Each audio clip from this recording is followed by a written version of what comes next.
It's July 23rd, 1973, and another remarkable event is about to be uncovered by Arion, Rebecca, and Olly, the Retrospectors. So it was on this day that Alan Fluff Freeman hosted the first ever Radio 1 Roadshow. It was in Newquay, and if you don't know what any of those words mean that I've just said, then there's going to be lots in this episode that will baffle you, but we will try and explain. Basically, like in the early 70s, the BBC was worried that it was too London-centric, which was obviously quite true at the time. There wasn't that much regional representation. And so they decided that Radio 1, which is the music station for young people, should go around the country visiting different towns. I've got an amazing quote here from Johnny Beerling, who was the Radio 1 executive who came up with the idea. The day had started badly, as Alan Harris, the engineer, had not brought a long enough mains cable to reach from a local cafe to where we were to get our power. The vehicle they were doing it out of literally looks like an ice cream van. Yes. I thought it was going to be a massive stage. I think it's worth remembering, though, what big stars those Radio 1 DJs were at the time. So we're talking in the 70s and 80s. Noel Edmonds presented Swap Shop on a Saturday morning. Gary Davies and Bruno Brooks were the guys who presented Top of the Pops. Yeah, just the scale of Radio 1 itself. In 1970, it was the most listened to radio station in the world with audiences of more than 10 million people. That, at the time, is 1 in every 5 British people. And an almost exclusively male lineup, Rebecca. On the schedule, it was mostly men. I think at the Radio 1 Roadshow, entirely male presenters. It's easy to imagine, isn't it? The culture of you've got these superstar DJs, all of them male, rocking up into these small towns that don't really see a lot of exciting national level action. And the girls going wild, and it's just, there was something about the optics that did not sit right with me. I saw a clip of Chris Evans and somebody who I didn't recognise, and you guys would probably be furious with rage that I didn't recognise who this person was. But anyway, he's saying, oh, what time did you go to bed? And he says, oh, like 3:30 or something. And he says, no, it was 4:45 because you were with my accountant and a couple of girls. And I was like, ugh. Yeah. Man, the boys' club of it all sounds pretty horrendous. But there's this story about Smiley Miley. His name was actually Tony Miles. He oversaw production for the whole shindig, winning Steve Wright's son in a game of cards. This is taking a turn. Where it's just whoever draws the biggest card wins. So first they're betting to win a holiday paid by the other person, and then Smiley Miley wins it, and then they did another hand, and it was for Steve Wright's car. He wins his car. They did another one, and it was for a trip to New York, and then ultimately Steve Wright's, screw it, I'm putting my son in the mix, and they draw cards, and Smiley Miley won his kid Tommy. So Tommy belongs technically to Smiley Miley. I'm not sure that's enforceable by law, but the legal fact about Smiley Miley that I found absolutely fascinating was that he had the exclusive deal on the Radio 1 merch that they used to shill at the Roadshow. So, like you say, his real name was Tony Miles. He was just a roadie. He provided the caravan, basically, for the first ever Radio 1 Roadshow. And then, as the show became popular, they needed someone to tour around with this thing, and over time he got bigger trucks, like you said. And he became an onstage character because he did the warm-up. And then he said to the BBC, do you know what? I'm throwing out these T-shirts. The crowd love it.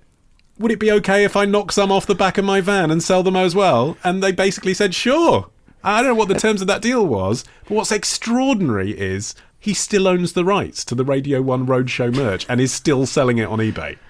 And I found this brilliant description in John Peel's autobiography where he was talking about when the Roadshow came to Leicester in 1978, which he described as something out of Dante. And he describes this scene of the Bay City Rollers were arriving to this island. That is the perfect Radio 1 Roadshow act, by the way, the Bay City Rollers. It's just exactly like on the Venn diagram of like cheap and cheerful, but also massive stars at the time. So in this story, they've arranged for the Bay City Rollers to turn up in this helicopter, land on an island in the middle of a lake.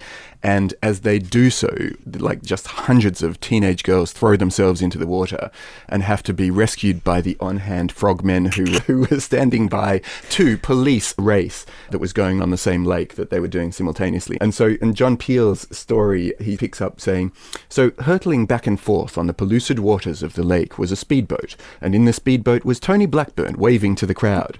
The speedboat was piloted by a Womble. Look at this and marvel, I murmured to Johnny Walker. You will never never see anything like this again. I just love that image of like a speedboat driven by a womble and these kids in the water being rescued by frogmen. Like chaos and rubbish. Are we sure this isn't a dream? Yeah, it does. Actually, again, you have to bear in mind this is the era of punk rock. If you're the Sex Pistols, you must be torn, mustn't you? Because on the one hand, 15.5 million people hear it go out on Radio 1. On the other hand, you're literally on stage with the Wombles. For a long time, I think they struggled to get credible music artists. I mean, as far as I can tell, the biggest act to play the Radio 1 Roadshow was the Spice Girls. But even at the time it started, it was already a bit behind the cutting edge of culture. In 1973, you could see the Dark Side of the Moon tour. Led Zeppelin were on tour, the Rolling Stones, Ziggy Stardust. This was a huge year for music. I suppose they were going to where the audience were, though, and that's different too, isn't it? There were people for whom that was their summer holiday, like 2 weeks in Skegness or Scarborough. I saw a clip where Jeff Simpson, who used to be head of press at Radio 1, said the culture on the roadshow was that you had to wear shorts. Even though in loads of the clips you can see umbrellas up while these DJs are prancing around in their shorts. And apparently most of the DJs hated the roadshow because it was grueling. You were literally going from town to town every single day, broadcasting live and trying to entertain a huge live crowd, which isn't necessarily a skill set that a radio DJ naturally has. The biggest event they ever did was in Sutton Park in Birmingham in 1992 when 100,000 people showed up for the... To be fair, that one had some decent bands of the era, Aswad and The Farm and Status Quo and Elementary. But even so, basically, to go and watch Simon Mayo spin discs is absolutely extraordinary. Man, walking on that stage, hearing that scream when you're used to being by yourself. And it must be the same for the contemporary era of celebrity built on TikTok or built on YouTube or whatever, that these people become massive stars with millions of followers, probably don't get to see their fans until they're, I don't know, swamped in the street or turn up to some late night club appearance or whatever. It's amazing, though, that the merchandise was the thing that seemed to get as many people turning up as the music. The chance to own a 1FM Roadshow t-shirt. So I've been on eBay and I've looked into some Radio 1 Roadshow merch. I thought we could play Guess the Price. Okay. Ah, nice. So, God. What's it worth now? A laminated 1992 backstage pass for the Radio 1 Roadshow. What's the buy it now price, Rebecca? £16 and 87 pence. Lower. It's a tenner. It doesn't get you anywhere, so I think you're still losing out at a 10. That's true. Okay. 1FM beach ball from Smiley Miley's shop. So this is something that he's still making because he has the license, but isn't an authentic, wasn't there at the time, beach ball. Just for the sort of quirky weirdness of this ancient age-oldie thing, I'd pay £15. Bang on, Arion. 15 quid is exactly what it retails for. See, Smiley Miley is a smart entrepreneur, is he not? I saw you coming, Arion. Okay, final one. Higher or lower? A Radio 1 Roadshow 1970 sealed eraser rubber with the 275/285 frequency emblazoned upon it. Still sealed? Still sealed in the bag. From the 70s. No From way. the 70s, a genuine, but it is just a rubber for a pencil. How much? Olly, stop it. Stop with your negativity. This is the best rubber we've ever heard of. Higher. £20. You're both right. It is higher and it's more than £20. Second guess? £10,000. And Steve Wright's sum. It's 40 quid.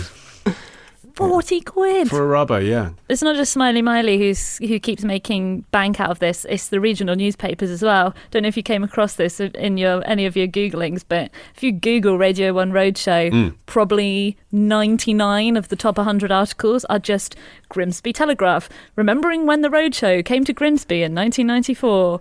Oh my God, it's such rubbish nostalgia though. No, that's quite nice. That's genuine. They wouldn't print it if people didn't click it. People have fond memories. That doesn't mean it's good.